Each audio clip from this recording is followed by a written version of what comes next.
Hello everyone, my name is Bree and I'm back again to give you some cruise tips for sailing Royal Caribbean.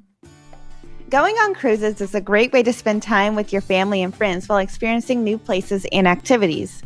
It's a fun alternative to traveling to different countries because the trips are guided and you can immerse yourself in the local culture. These tips will help make sure your cruise runs smoothly and prevent unnecessary frustration that occurs due to lack of planning. Let's get started.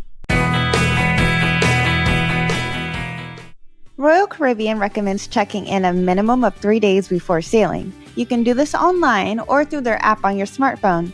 Checking in early speeds up the embarkation process so you can get on the ship quicker.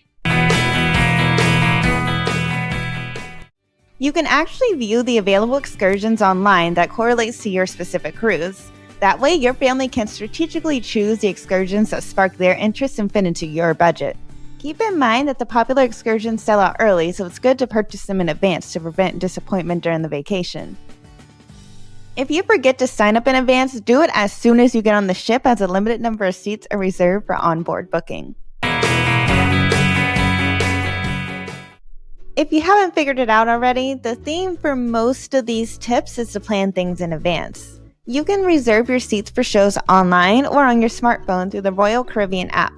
Book shows using the Cruise Planner section on the Oasis class ships 75 days before sailing. This is extremely important. The likelihood of getting a seat for a show is little to none when you don't reserve your seats in advance. Be among the first on the ship by arriving early. An hour after boarding starts, the lines start to get super long. In order to avoid this, I recommend getting to the pier at the earliest specified boarding time for your particular cruise. Get there around 11 a.m. when the crowds are smaller and you'll be on the ship by noon. Staterooms are ready by 1 p.m., so in the meantime, head to lunch while you wait or ask what specialty dining restaurants are available. Suitcases will be delivered to your room on the first evening of your cruise. Pack items that you need, such as makeup, medication, travel documents, etc., in a bag to bring on the ship with you. Keep in mind that sometimes the bags don't arrive before dinner, so plan accordingly.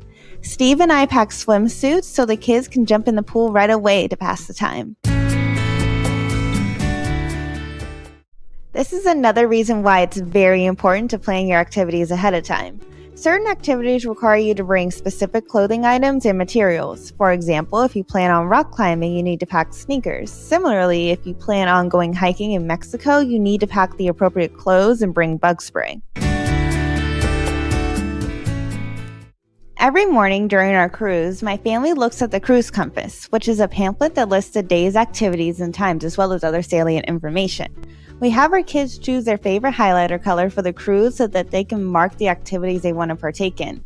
Cruise ships are made mostly of metal, so you can hang up your cruise compass or any other notes with metal clips in your room for the whole family to see. Believe it or not, you are not limited to just one appetizer, entree, and dessert at dinner. You can try multiple appetizers instead of just one entree, or order 3 desserts with your meal. I'm not judging, and it's perfectly fine. This is a great way to try new dishes, and if you don't like something, at least you have a backup. It is also worth noting that you can request special menus for dietary restrictions. Since we're already on the subject of food, let's talk about taking advantage of My Family Dining. This program is available to children 3 to 11 years old and allows parents to enjoy both eating with their kids and having a relaxing evening to themselves. Kids receive their meal within the first 40 minutes of being seated during the first seating time. Then they'll be taken to Adventure Ocean for fun activities while parents enjoy a nice quiet meal together. Cruisers have access to this program anytime after the second night and can choose the evening that works for them. For more details on My Family Dining, give us a call.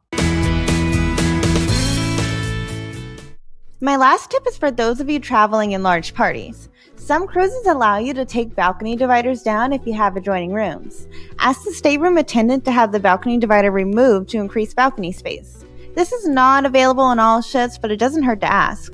Watching the Caribbean sunset with your friend is always a great way to wind down for the evening. This completes my tips for sailing Royal Caribbean. When you are ready to book, give us a call and we'll save you money on your next cruise. If you are already booked, transfer over to us and we'll help cut down the cost of your upcoming vacation. Comment below and let us know which tip was your favorite. Make sure to subscribe to our fantastic channel and hit the bell to be notified whenever we post a new video. Also, check out our blog link below. Safe travels!